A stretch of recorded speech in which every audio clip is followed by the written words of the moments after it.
Today I'm going to talk about reviewing.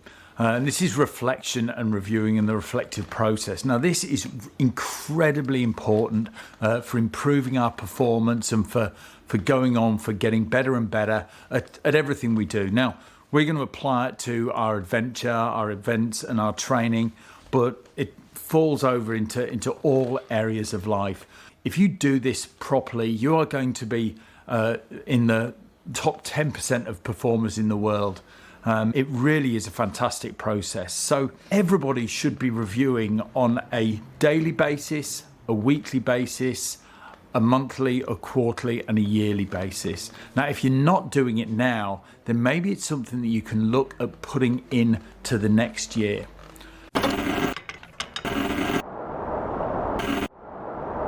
With our training especially, it really is invaluable because we can actually look at the year that was and really nail down what did work, what didn't work, what we're going to take moving forward and what we're going to lose.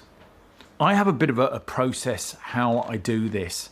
Now, what I want you to do is, first of all, just gather everything together. So if you're using training apps like Training Peaks or Strava, whether you're using any of the strength and conditioning apps like True Coach or Trainerize or Train Heroic, or whatever it is that you're using, they'll store and record a lot of this information for you around the statistical information. Maybe you're just old school and you've gone analog and you're using an old Moleskine diary or something like that. And that's absolutely awesome. That's a great way to record as well. But just get all of that information together and then set it to one side. Before we start writing, I then want you to just take some time out and go out into, I like to find like an inspirational space, or go for a walk. I'll go and sit somewhere if the weather's good and sit outdoors and just have a think. I'll take my little Moleskine journal with me and then I'll just write. I'll start writing about the year that was. Now I'm going to write about what were the most important things that happened that year, what were all the adventures and events that I did and that I went on, that I undertook and that I achieved, and even the ones that I did not complete. And then I'm also going to write, I'll look at the things that influenced the year. What was my biggest learning? What was my biggest take home for the year? Actually, before I go any further with this, I want to get clear that when we write these, I really, really want you to focus on the things that are in your control, because we have had a lot going on in the last couple of years that was completely out of our control. Now, if we are going to talk about those things, we've got to actually talk about them in regards to our attitude to the things that were out of our control. Okay, rather than a woe is me story of, I couldn't do this because of X, Y, Z. I didn't get to do that. My year was ruined. Okay, and all of that bullshit. Okay, so what I want us to do is just focus.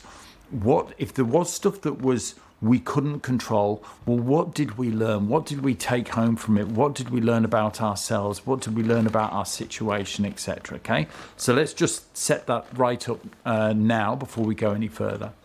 So let's have a look. Some of the things that we want to talk about are things like, okay, what made the biggest difference to my year?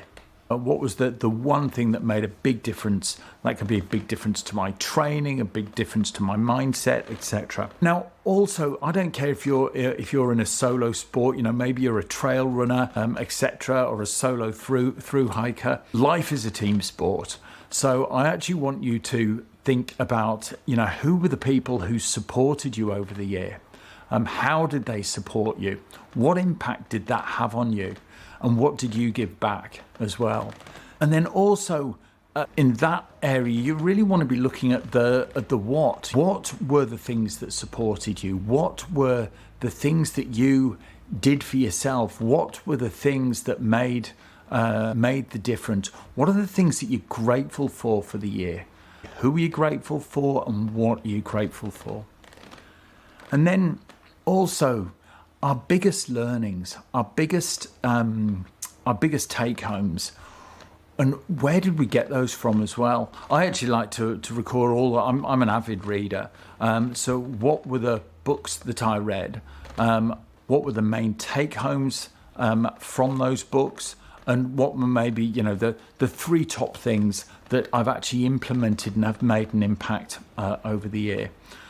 And there might be other things. So what have I learned from mentors? What have I been able to take away from other people? What have I taken from observing other people in my industry, other people in other industries? What have I learned new about my training?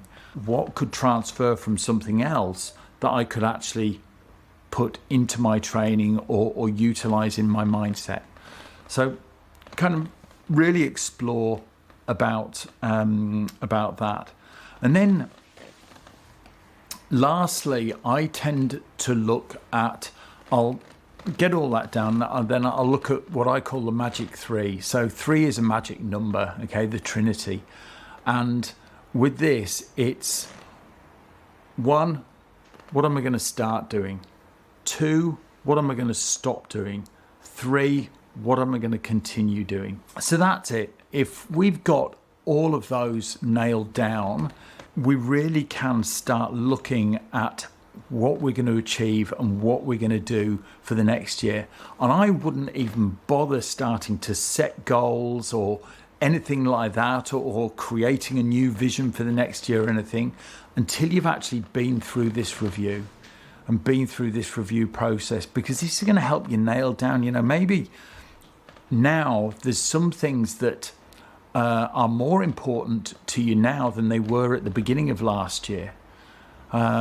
Or maybe there's some things which are less important than were at the beginning of last year. And all of that is going to come out through this process. If you do like this content, and if you know somebody else who'd really like this content, please like, subscribe, and share it with them as well. So once we've done all of that and got all that written down, then I also want us to then look at all the metrics that we've recorded over the year.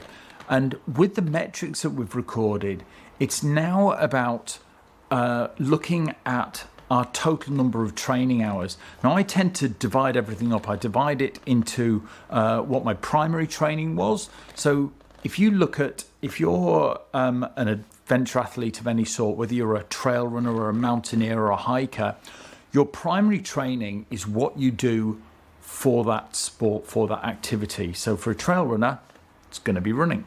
For a mountaineer or a hiker, it's going to be pack training or rucking, hiking. It's just getting that volume on the legs, etc., getting out in the mountains.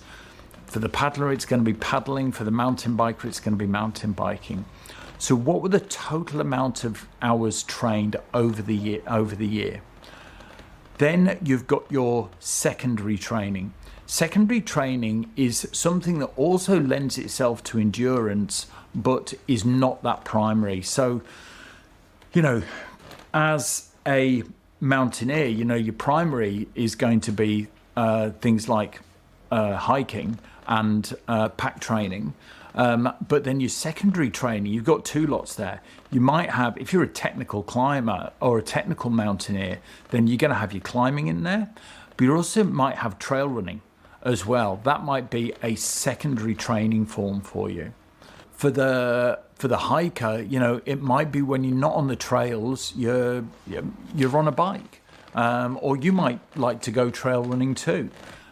So what were the secondary, and then how many hours did you spend doing that? And then the last parts are your strength and your mobility. So your strength training and your mobility work, how many hours over the year did you spend doing that? And these are all really, really important, because this gives us our basis for our volume for the next year. Okay, really, I can't stress how important it is for us to record these over the year. And then we also want to look at, with those as well, give yourself, I like to do scores out of 10. So what was the quality of training over the year? Give it a 0 to 10, with 10 being high and 0 being really, really low. So what was your training like over the whole of the year? And remember, this is very global, okay? So generally, how did you go over the year? 10 was absolutely nailed it, 0 was absolutely shithouse. And then once we've done the quality of training, then the other thing that we want to look at is injuries and illnesses as well. These are really, really important because they actually help. They let us know what stresses and things are going on. I know some things, some injuries just happen, just sheer bad luck.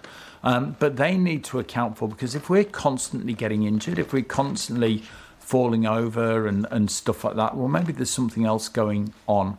And then some of the other injuries, we can attribute to overtraining, to our lifestyle. If we're sitting at a desk all day, if we then have a look at how much mobility work we're doing, so we're copying lots of injuries and our hours of mobility work are right down, we need to have a think there. So how many times you were ill, how long you were incapacitated for, how many times you were injured, how long you were incapacitated for, and what kind of injuries that they were as well, and what kind of illnesses, okay? Because these all play to the picture. They all add up. So compile all of that. Now, look, you can compile it in a journal, you can compile it in Evernote, Notion, Notability, whatever it is that you prefer. To help, though, we've actually got a 6-page sheet that actually has all this laid out and has it nice and concise for you to use as well. And I'll make that available to you here.